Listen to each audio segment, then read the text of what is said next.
Nerds, it is Sunday, and today Vex and I did a lot with our day, which is to say we watched several movies, and we're going to talk about one of them here. So Mary had recommended that I watch a Netflix original film called A New York Christmas Wedding. Wow, top-notch titles right off the bat. There are going to be a lot of spoilers in this video. As in, we're going to talk about absolutely everything. Yeah. So the first thing I'm going to say is, go watch this film. Because aside from about 2.5 minutes, it's grade A. Yeah, it really is. Yeah, it's a very, very enjoyable film. We'll get to those 2.5 minutes in a little bit. But right now, go watch it. And when you get to the moment, you'll know. And you can come back here and comment. Also comments were turned off of your last video. Oh, I'll turn those on. Yep. And so, if you're here, it means either you are not going to watch the film, or you don't care about spoilers even if you do watch the film, or you've already seen it. If you've already seen it, welcome. We're still not going to talk about that thing until, a little bit later. Hi, Mary. The film centers around a woman who is getting married, and her mother-in-law, soon-to-be mother-in-law, I guess. Yeah, they're engaged. Yeah. Really wants her to get married on Christmas Eve, but Christmas has been a bad time for her. So when the film starts, you see these two young girls. Well, you see a young girl in her house, like, making cookies and eggnog and stuff, and she calls her friend on the phone, and her friend and her have a fight, essentially, about her being too needy. And then they stop being friends. And then it flashes forward to many years in the future where we meet Jenny all grown up, where she is engaged to be married to this lovely gentleman named David, and her mother-in-law is less lovely. Immediately in that first scene, Vex and I were both like, but is she bisexual? And then that scene ended and we were like, maybe not. Maybe we were wrong. No, I was definitely like, she will be in my head if nothing else. Yeah, well, I mean, Until that's true. proven otherwise, everyone is bisexual. Okay, fair enough. And then as you get further into the film, she runs into this guy who gets hit. He's on a bicycle and he gets hit by a car, but he's fine, miraculously, without a scratch. Jenny is very concerned because he just got hit by a car, so she insists on walking with him to make sure he's not concussed. She is a vet, so she doesn't know a great deal about human medicine, but it's some flavor of how to not die. She's really, really sweet. And he reveals that his name is Ariel, and basically, like, talks to her about her life and what she's been up to. And she kind of unloads about the engagement and, like, all of her concerns. And we as the audience are like, we are suspicious of this guy. Also, his name is Ariel. Did that not tip anyone else? Yeah, his name is Ariel. He's, like, wearing a bright white polo shirt that, like, all of the... and maybe it was a button down. Yeah, all in white. He's practically glowing on the screen. And he's absolutely fabulous. Yes. He is absolutely fabulous. He's also very pretty. That's true. Everyone in this film is very pretty. I'd say that's an accurate statement. They're all very pretty. And so he's like, tomorrow, just go to sleep. And tomorrow when you wake up, just experience everything and, really think about your life and what you want and who you are. And then she goes to sleep, and then she wakes up in a completely different bed with her best friend from high school, as now a grown woman, being like, hey, we've got a meeting with Father Kelly. Like, you gotta get up. Also, walk the dog. Come on, let's go. Truly the gay dream, waking up next to a woman who already knows what your appointments are, and also you have a dog. A not very attractive dog, though. Listen, she maybe had an allergy. Like, some people have allergies, but only to specific breeds. I may have learned about this a lot recently. Also, like today. Really very obviously played by several different dogs who have, Yeah. like, almost distinctly different markings. But that's okay. It's a dog original- extra. It's yeah. fine. They're Also, cute. it's an original Christmas movie. I expect all sorts of fun things like that. And so then she proceeds to, live out this alternate reality and learns that Azrael is her guardian angel. And in this reality, like, all good things happen. She did still fight with her best friend, but they eventually made up, and now they're together and soon to be married, and her dad is still alive, and it's all beautiful. And it is really sweet. Like, the whole time is really sweet. Yeah, she gets 2 days in this universe, and it's adorable. And by like halfway through the second day, or halfway through the first day, I was already like, yes, you're staying in this one. This one is good. We like it here. Yeah, it's really, really sweet. It's really fun. I also like that it's also very real. Like, the way her dad talks to her in this mixture of English and Spanish, like, really tracks. The whole relationship that her and Gabby, who is her childhood best friend turned future wife, have. And then there's this whole scene in the church. Oof. Hi, they're Catholic. Oh yeah, they're Catholic. They're Catholic, and the appointment that they have with Father Kelly is about whether or not he will marry them, because they have been at this one church their entire lives. They were baptized there together and everything. But even though the Pope is like, gay people are fine, Father Kelly is still like, I don't know, I must pray. So the Christmas miracle is he prays and realizes that love is love, and then they have a surprise wedding. Yeah. He gives this speech that starts off with, like, all of the biblical things where they talk about the people who will never inherit heaven, probably heard the verse. And both Vex and I were like, And then he's like, that's ridiculous. Yeah, it's this passage has been used to hurt a lot of people. Love is love. Why Yeah. are we hurting people? Stop it. Yep. So he's like, this passage has been used to hurt a lot of people, and that's ridiculous.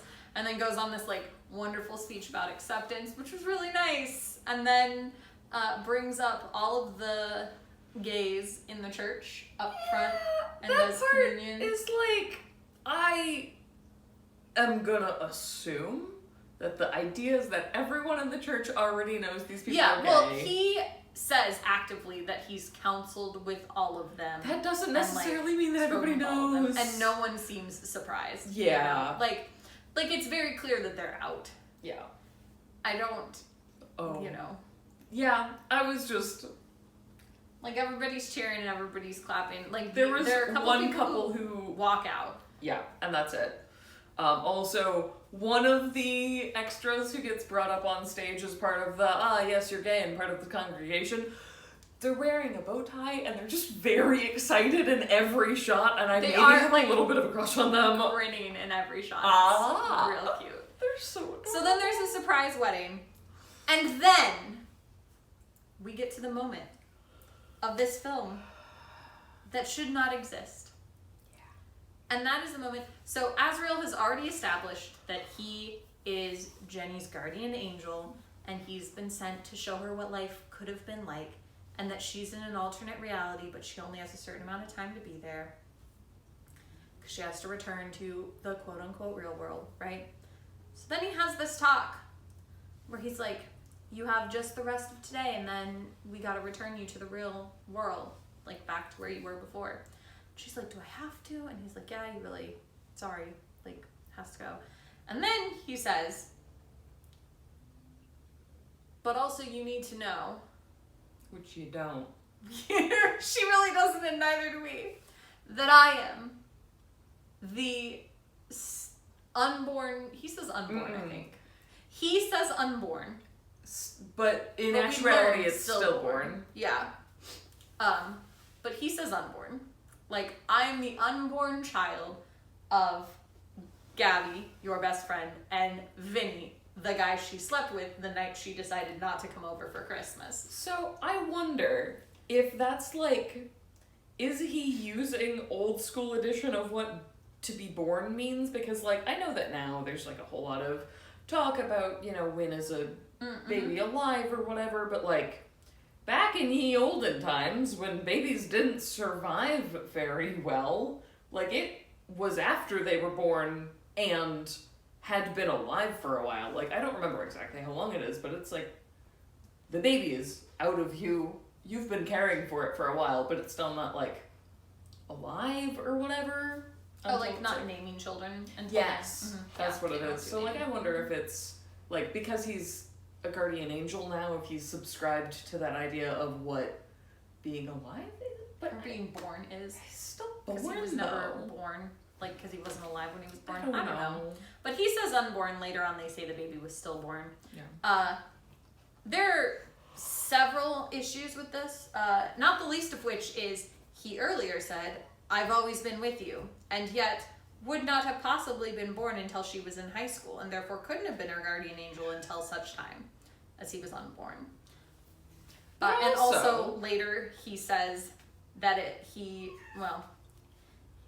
the end of that she's like, "I don't want to go," and he sends her back anyway, and she spends the day with David where he is a very good sport as she runs wildly to her old neighborhood and goes to the church and demands to know what happened to Gabby, and then tells him that Gabby was her first love. And he's very chill with it, Yeah, which is good, he's very as well accepting. he should do. I understand that you want to move along to the rest of the plot, but you really don't need to know that the angel is... No, that's what I want to get to. Okay. Then she says, "I want to go back," and Azrael offers to send her back in time, but says, "If I do this, I will cease to exist, and I will no longer be your guardian angel," implying that like he will never have the chance to be unborn and therefore won't be her guardian angel. Time travel in this also makes no sense. You expected time travel to make sense in a holiday movie? Yeah. So he has this whole conversation there. And here's the thing that Vex, I think, was going to say. We don't need it. No part of that furthered the plot. You know what furthered the plot? Her caring about her first love and best friend and that fight they had. Her caring about her father and whether or not he's alive. She didn't ask about why he was alive in the second timeline, which I'm a little annoyed by because I feel like that would also be a good question to ask of like, how do I make it so my father doesn't also die? You know, how much she cares about her current person and like her own happiness or whatever. You've met this angel dude like 3 times, and every time he showed up very strangely, been mysterious. Yeah, we don't need to know who he is.